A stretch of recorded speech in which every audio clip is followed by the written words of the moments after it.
Hey guys, it's Teray And Ayana. and we are back on Strong Women 101. So today's topic is different strengths for different seasons. What do we mean by that? Basically, we're just trying to say that sometimes we go through different things daily, seasonally, but we don't know all the time that we're going to make it through, or, like, am I prepared for this? Mm-hmm. And God gives us grace for every season of our lives. And He allows us to tap into the different strength to take us through those seasons. That you didn't even know you had. That we didn't even know that we had. Mm-hmm. Okay, Teray. So do you have any examples of where you didn't even know, or you didn't have that feeling of, okay, this is not going right, how, just questioning yourself, and somehow the strength came out of nowhere, you just tapped into it and made it through? Okay, let me preface by saying that you know this, but yes. Guys, I'm not really good at feelings. I'm not good at the deep feelings and emotions and the tears and the crying and all of that. And that kind of tapped into my friendships, honestly, growing up. I feel like growing up, I never gave my all into my friendships. I would have friends, really good friends, but it wouldn't be like all up in my life type of friend. And then I met Ayana, and she was trying to be all up in my life.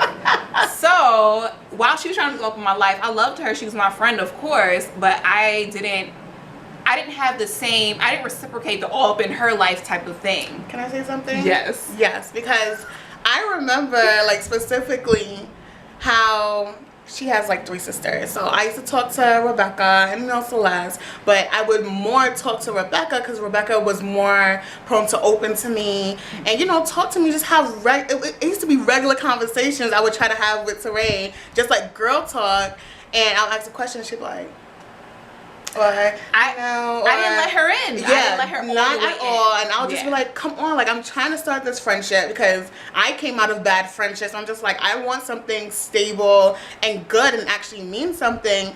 And she would just like close off completely until I called her out on it. Yes, I had to call her out. Now continue. Yes. So it wasn't completely, I just didn't view friendships the same way that Ayana did. And that was a flaw of mine because I didn't give my entire self into friendships. So when Ayana told me, you know what, this is what you're doing, this is how I feel about it, it made me notice, you know what, Teray, that's not right. You're only giving half of yourself, even in your friendships, and she loves you, you love her, why not give your all into it? So during that season, I was like, you know what? I'm going to take a step. I'm going to expose myself more to her. I'm going to be more vulnerable, even with my friendships.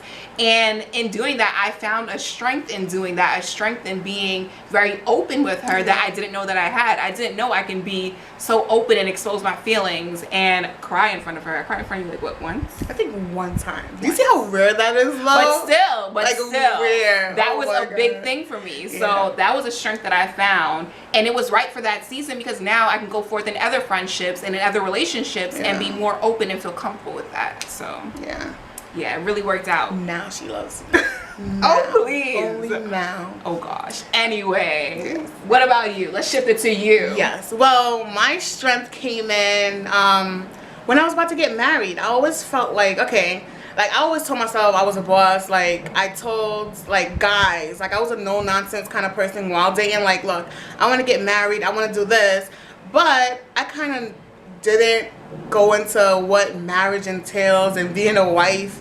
Like, all the details of it is way more serious than just saying I want to get married and I want to have kids and I want to have a family. Like, it's a very serious thing. So I remember it just, I think, okay, it was a little bit before my pre-marriage counseling and everything where, the marriage counselor will tell you, like, these are the things that you have to do for the household spiritually, like praying and so forth, and covering your husband. And then there comes the chores, and then you still have your life outside of all of that.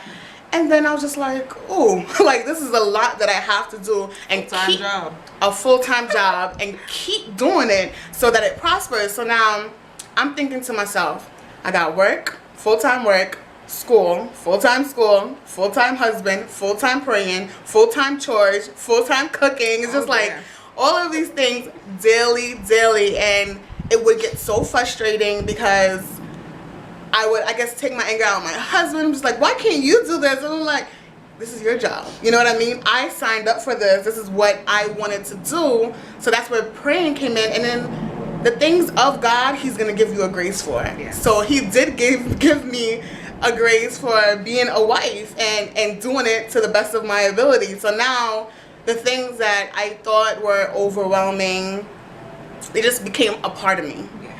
And I didn't know that I had that because before, I'm in my house with my mom.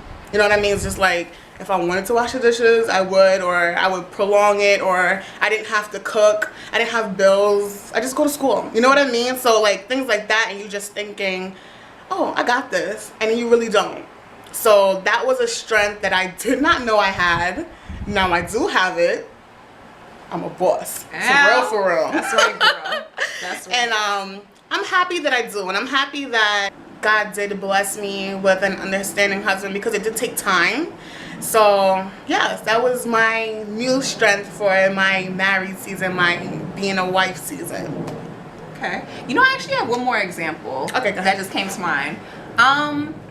It's along the same feelings route, but being hurt. I feel like I never experienced true hurt, and I never thought that I would experience it, and I never knew how I would overcome it because I just thought, okay, I'm a boss.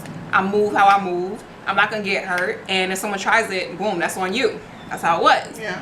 And then the time came that I got really hurt to my core, and I didn't know what to do. I was just like, I was stuck in space and time. I was just super hurt, and then slowly but surely, with the help of Ayanna, my sisters, you know, friends and family. With God, of course, slowly I built myself up.